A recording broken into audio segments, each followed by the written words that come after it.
It's Friday, December 2nd, 2022.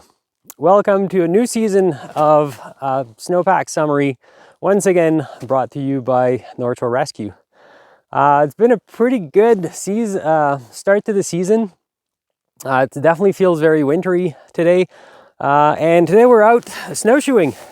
And there's a couple of reasons for that. The first reason is the snowpack is still a little bit on the thin side for skiing on the North Shore Mountains at this point. And the other reason is probably what prompted making these videos in the first place.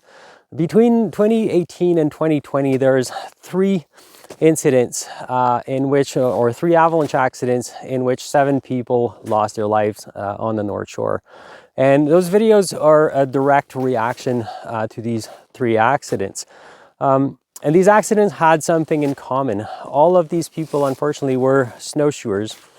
They were also all following summer trails. And unfortunately, nobody had avalanche rescue equipment.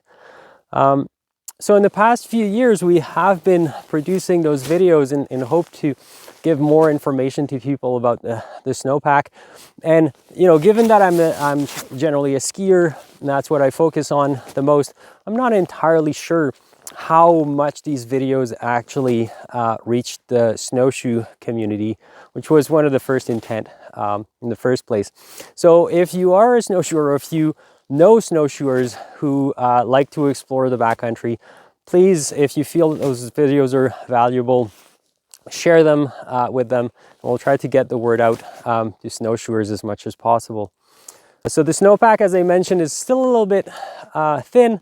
That said, there's plenty of snow to have avalanches in isolated areas on open slope.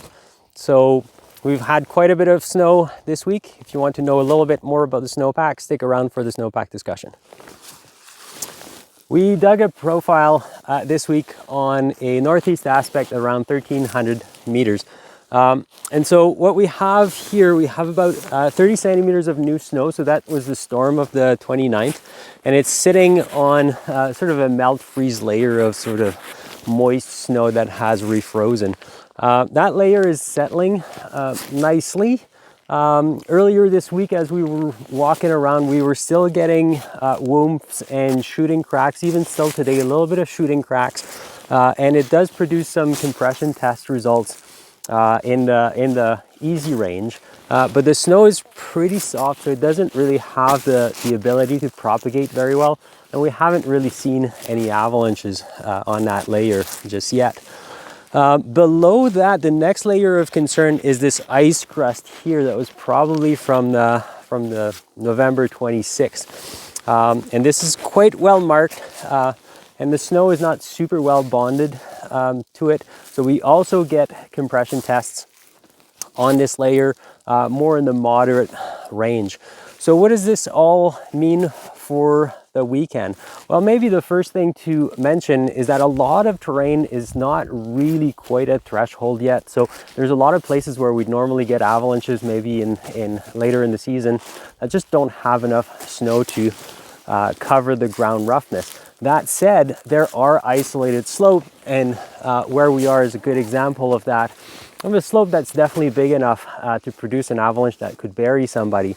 Another thing to consider also in the early season is the significance of terrain traps. So there are a number of places where, creek beds could still be open. There's a lot of bushes down in the run-out zones, which could strain people and get them in trouble.